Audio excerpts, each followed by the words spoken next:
Welcome back. We're at another episode of Light Beer, Dark Money. I'm Sean Noble. I'm Chris Clements. And here it is, 2 days after the Virginia and New Jersey elections. Yeah. We were ranting. This was a big night. For I was Republicans. nervous. Yeah, you were. We were texting back and forth. I don't like election. After 2020, I don't know what to believe anymore. I don't know what to look at. I don't know who to watch. Well, there was a lot of criticism of all the networks this last Tuesday. Nobody was calling anything. right. And Well, yet I think they were all Decision over the Desk gun show. called it, I think, at 8:35 Eastern time for Youngkin, and none of the networks called till much later. So Right. it was really interesting. Yeah. And I think they were basing that on exit polls, which I think have been historically pretty bad. But as it turned out, Youngkin, the momentum that he had, this was Glenn Youngkin? Yeah. Glenn Youngkin running for governor of Virginia, and Terry McAuliffe, who had been a governor before and was running again, because in Virginia you can only do one 4-year term at a time, can't do consecutive terms. Which is an oddity in It our is. nation's It's the politics. only state, well, they're not a state, they're the Commonwealth. The Commonwealth of Virginia. When I lived in Virginia, I was frequently corrected. Yeah, I'm sure you were. I'm sure they take that very seriously. Oh. But this feels very much like 2009. Now, if rewind back 2009, Bob McDonnell defeated, man, I can't remember who it was, one governor for Virginia.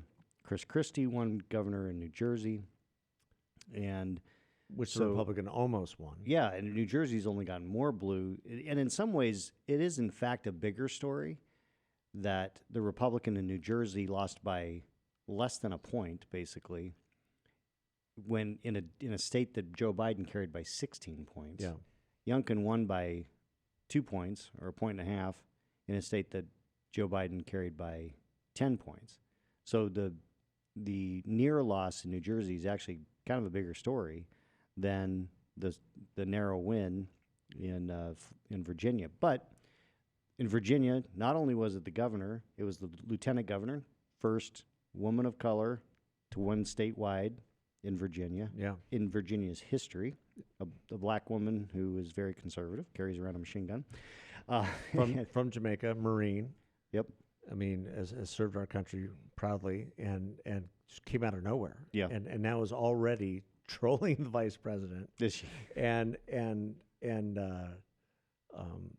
MSNBC they said some crazy things about fascism and republicanism and racism, and she was trolling Joy Reid the other day on the news as well. Well, saying if you really believe this, then why don't you interview me and I'll tell you exactly what's going on. Exactly. And then the attorney general who won, the Republican attorney general candidate, is a Cuban American. Cuban American. Yeah. So all this talk, and they took back the assembly. The assembly. They won the assembly by it's a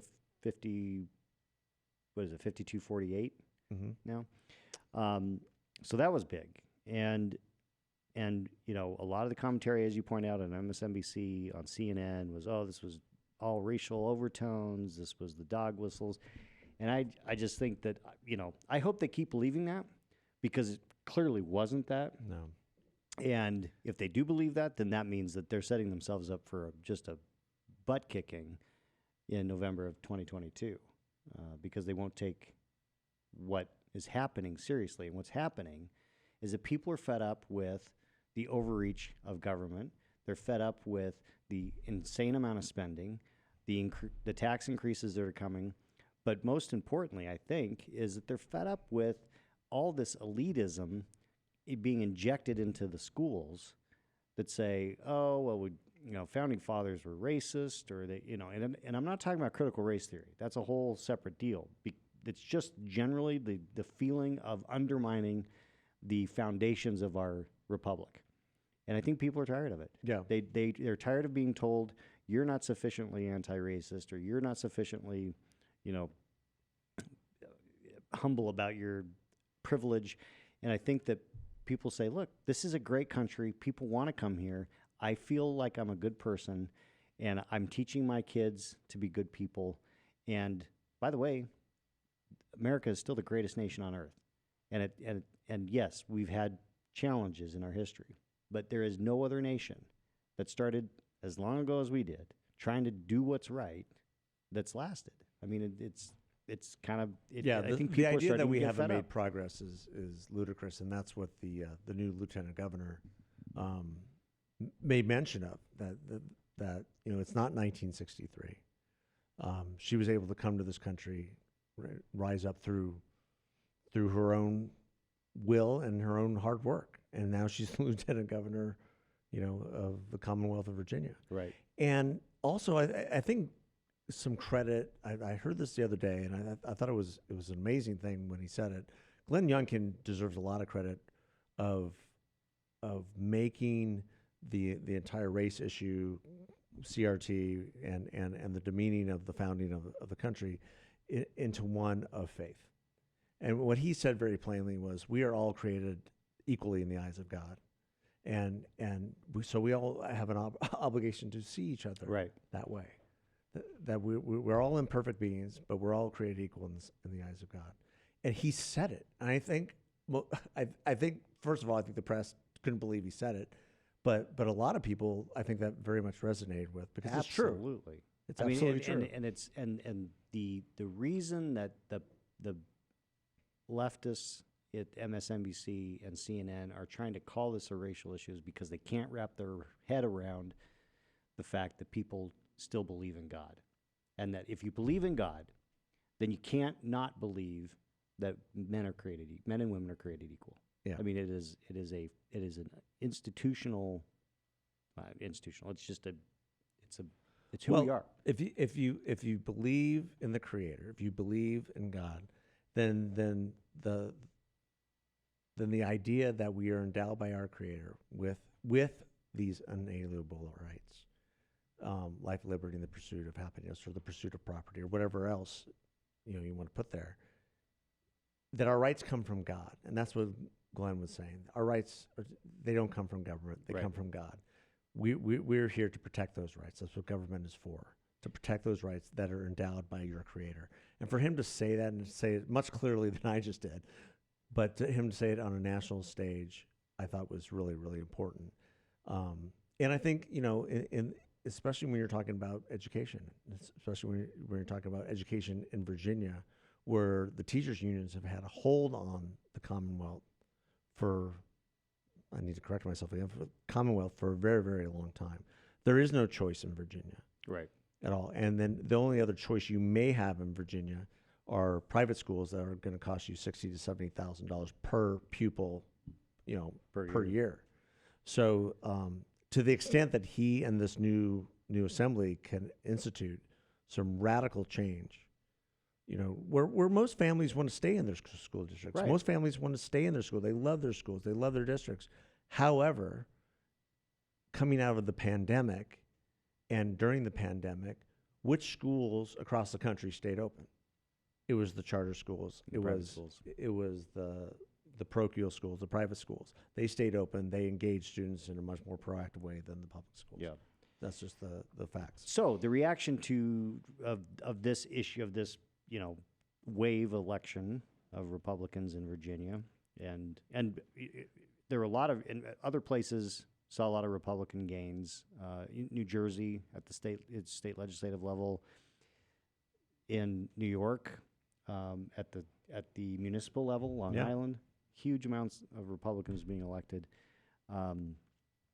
The Democrats in Congress have responded by saying, "Oh, we got to pass everything, and we got to do it right now," which I think is exactly the opposite reaction they should be having. But you know what? If they want to double down, that's only going to make it better. I think you for have Nancy Republicans Pelosi. She's doubling down. I think there's the squad and all the progressives. They want to double down because they want to make the argument that the reason why this wave happened was because we didn't do enough early enough, and that's absolutely the wrong way. Totally reading it completely reading wrong. it, and they know that, but they're trying to make their arguments regardless. I thought it was really interesting. We've talked about Joe Manchin, we've talked about Kyrsten Sinema holding up a lot of this progress on the $3.7 trillion reconciliation bill, and then the infrastructure bill, 1 point whatever trillions.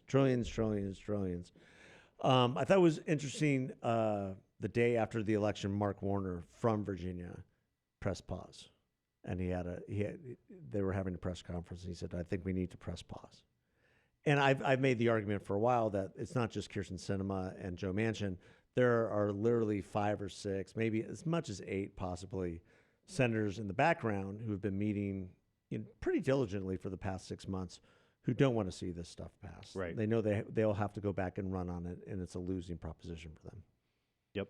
So the fact that Mark Warner, probably Tim Kaine from Virginia as well, now there's a new Republican governor who's well liked in most every circle, is what I understand, and who probably and who, in terms of the other part of the wave, with a African American lieutenant governor and a Cuban attorney general, Glenn Youngkin garnered 18% of the black vote, and he won the Hispanic vote. Yep. Outright. And so if you're a Democrat in your ivory tower somewhere in Washington D.C., you're looking at the data. Look at the data. You're thinking we're in trouble. Yeah. And I'll tell you who's feeling it right now. Greg Stanton. Because with redistricting, his district's going to be different than it was, and if this becomes a wave election, like 2009 was the precursor to 2010. Maybe Greg should run for governor. Maybe. Yeah. I think he might be afraid of Katie Hobbs. I don't know. But if you took the results of Virginia, the overperformance of Youngkin from Trump in Virginia, and overlaid it in 2022, it would mean a 44-seat gain in the House of Representatives for Republicans. Yeah.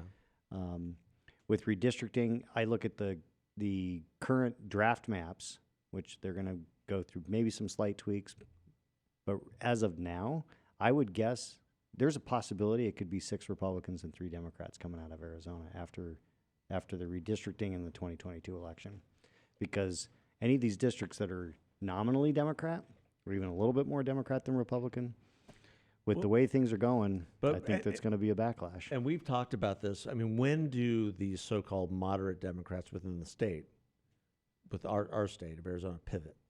When do they say enough is enough? I'm not buying into this agenda anymore because I have to run on this next year, and it's a losing proposition. Like, well, where's Mark Kelly? Where's Mark Kelly? Where's Mark Kelly? Where's Mark Kelly? Still in space, I guess. Yeah. Well, it'll be interesting to watch, but Virginia has great ramifications for politics going into next year, and we'll continue to talk about it, I'm sure. Yeah, it showed that you can embrace conservative principles, conservative policies, communicate them clearly, and win. And here it is, November 4th, and 2021, I will predict right now that Glenn Youngkin will become a shortlister for president in 2024. That would be interesting if he gets a lot of his stuff done in the next year. I think so. All right. Well, thanks for joining us. Remember to follow us on Instagram, on Facebook, on the Twitters. On the tweets. On LinkedIn. Light Beer, Dark Money. We'll be back again. Thanks for being here. Thanks for listening.